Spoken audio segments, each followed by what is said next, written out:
রোজা আর পূজা সব মিলিয়ে মনিরের ধর্ম হয়ে গেছে সুজা। শিশির মনির উনার স্পষ্ট পরিচয় শহীদ আবরার ফাহাদের হত্যাকারীদের উকিল। ফার্স্ট অফ অল উনি যাদের আইনজীবী ছিলেন মেহেদী হাসান রাসেল, তৎকালীন ছাত্রলীগের সাধারণ সম্পাদক, কুয়েট ছাত্রলীগের, তারপর হচ্ছে মেহেদী হাসান রবিন, টপ যেই হচ্ছে যদি আসামি করা যায় যদি 10-15 জন, তো দেখা যাবে তার মধ্যে 5-7 জনের আইনজীবী ছিলেন শিশির। আমার কাছে আসলে জিনিসটা মনে হয় নিজেকে অত্যন্ত ওভার কনফিডেন্ট লয়ার হিসেবে মনে করার কারণে ওনার এই ধরনের একটা মামলায় যুক্ত হওয়া। 8 ডিসেম্বর 2021 যেদিন রায় দেওয়া হইলো, উনি ফার্স্টের ওই দিনই কিন্তু একটা স্ট্যাটাস দিয়েছিল যে এটা হচ্ছে একটা আবেগপ্রবণ রায় বলে মনে হচ্ছে। উনি যাদের পক্ষে দাঁড়াইছেন তাদের ক্ষেত্রে ক্লিয়ারলি দেখতে পাইতেছেন যে ওখানে দাঁড়াই রয়েছে লাশের পাশে। যখন 18 কোটি বাঙালি হাসিনার আমলে প্রকাশ্যে মাঠে নেমে আবরার ফাহাদের খুনিদের ফাঁসির দাবি করছিল, আর এই আন্দোলনে অনেকটা বড়সড় একটা আন্দোলন করার সুযোগ পেয়েছিল জামাত শিবির, ঠিক তখন প্রকাশ্যে হত্যাকারীদের রক্ষা করতে শিশির মনির মাঠে নেমে আসেন। এখনও একদিকে শিবির আবরার ফাহাদের খুনিদের ফাঁসির দাবি করছে, অন্যদিকে তাদের বড় ভাই এক শিবির সভাপতি শিশির মনির খুনিদের রক্ষা করতে মরিয়া। যাই হোক, আসল কথায় আসি। অনেকে জামাতের কাছে ইসলামকে বাগি দিয়ে শরিয়া বাস্তবায়নের ব্যবসা করতে চান, তাদেরকে স্মরণ করিয়ে দেই।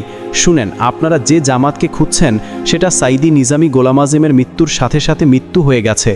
এখন এই জামাত ক্ষমতার জন্য পূজার শুভেচ্ছা থেকে স্বয়ং মূর্তিকে সিজদা করতেও দ্বিতীয়বার চিন্তা করবে না। এই বিষ্ণু, এই কৃষ্ণ, এই মুহাম্মদ, এই মুসা, এই ঈসা আমাদের সামনে ন্যায় এবং সত্য প্রতিষ্ঠার প্রতীক। আমি যে কাজ করছি আপনি দেখবেন আমাদের কাজের অর্ধেক অংশ হিন্দু জনগোষ্ঠীকে নিয়ে। তারা আসছেন, তারা বক্তব্য দিচ্ছে, তাদের কথা বলছেন। আমরা মন্দিরে যাচ্ছি, মসজিদে যাচ্ছি, গির্জায় আমরা যাচ্ছি, কীর্তনে যাচ্ছি, তারা আমাদেরকে দাওয়াত করছেন। আমরা আমাদের যে ওঠা বসা হচ্ছে, একই মুদ্রার এপার এবং ওপার, এটাই হলো একদিকে রোজা আরেকদিকে হলো পূজা। আপনারা স্পষ্ট শিরিক কথা তো শুনলেন, এই বক্তব্য আবার কাজী নজরুলের কবিতা দিয়ে ব্যাখ্যা করছে। কোথায় ইসলাম আর কোথায় কাজী নজরুল? সে দলিল হিসেবে উল্লেখ করছে এরকম কাজী নজরুল বলেছেন, তাই ইসলামে এটা বৈধ। নাউজুবিল্লাহ।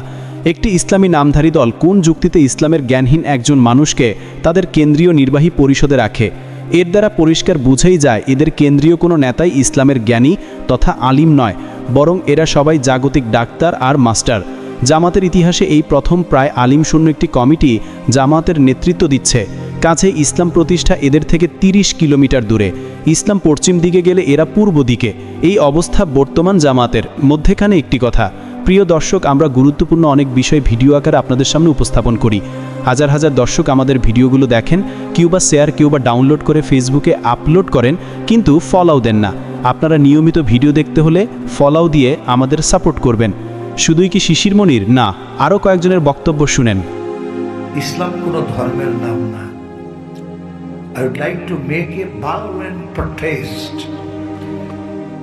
ধর্মদ্বয়ের সঙ্গে দৃঢ়প্রত্যয় যোগে ধারণ করা থেকে কোন কোন ধর্মগ্রন্থ থেকে কোন আমল থেকে এটা এসছে, এটা আজকে না।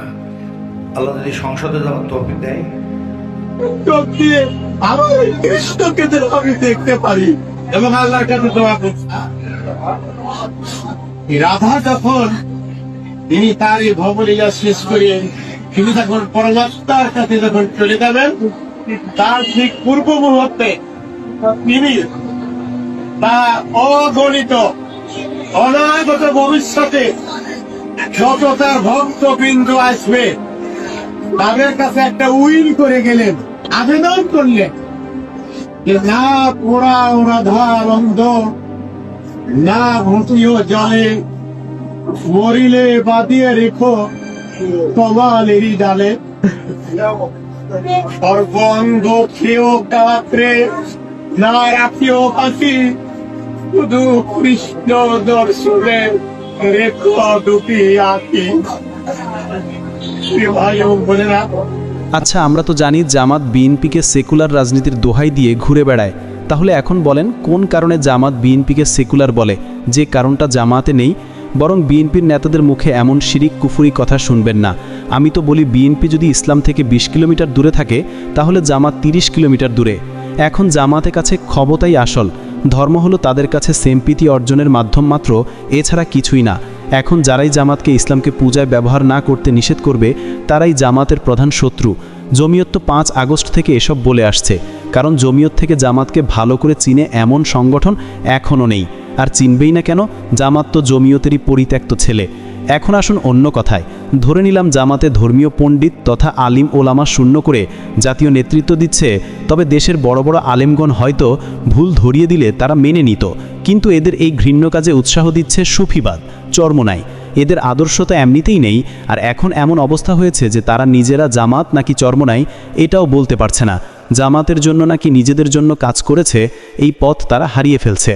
চরমোনাই পীর সাহেব এখন মন্দিরে প্রসাদ খেতে পূজায় পাঠালেন নেতাকর্মীদের। নাউজুবিল্লাহ, এর চেয়ে লাঞ্ছনাকর অপদস্থ হয়ে ইসলামকে নিয়ে ভোটের খেলোয়ায় মেতে উঠবে, এটা কেউ কখনো ভাবে নাই। জামাত পূজায় গেছে তাই বলে চরমোনাইও শিরকি উৎসব পালন করবে, এটা কেমন কথা? এমন রাজনীতি থেকে গৃহবন্দী হয়ে মরে যাওয়াই ভালো।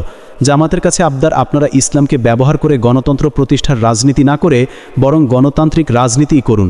আপনাদের আমানতদারি ও বিশ্বস্ততা নিয়ে দেশের মানুষের কোনো অভিযোগ থাকবে না, তখন অন্য ইসলামী দলগুলো আপনাদের সাথে এলাই হপে অন্য চিন্তা করবে না।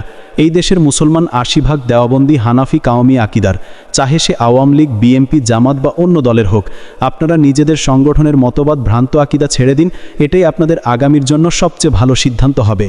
যতই আপনারা অনলাইনে মানুষদের দেখান যে আপনারা ৬০-৭০টা আসন পেয়ে যাবেন, কিন্তু বিশ্বাস করেন এরকম রাজনৈতিক অবস্থানে থাকলে সর্বোচ্চ ১৫-২০টা আসন পাবেন, তাও এই আসনগুলোতে সেলিব্রিটি ছাড়া বিজয় আসবে কিনা সন্দেহ আছে। আমাকে আপনাদের শত্রু মনে কইরেন না, আপনারা ক্ষমতায় গেলে দেশের উন্নয়ন হবে এটা আমিও জানি, কিন্তু এই উন্নয়নের চেয়ে আমাদের ইসলাম বড়। কাজেই আপনারা যতদিন ইসলামের দোহাই দিয়ে রাজনীতি করবেন, ততদিন আপনাদের বড় প্রতিপক্ষ হিসেবে দেশের ৮৫% মুসলমানকেই পাবেন। আল্লাহ আপনাদের সঠিক নিয়তকে পূর্ণ করুন আর খারাপ চিন্তাকে ধ্বংস করুন, এই আশায় রইলাম। ভালো লাগলে আমার এমএনকে পেজে ফলো দিয়ে আপনার মতামত কমেন্টে জানিয়ে দেন।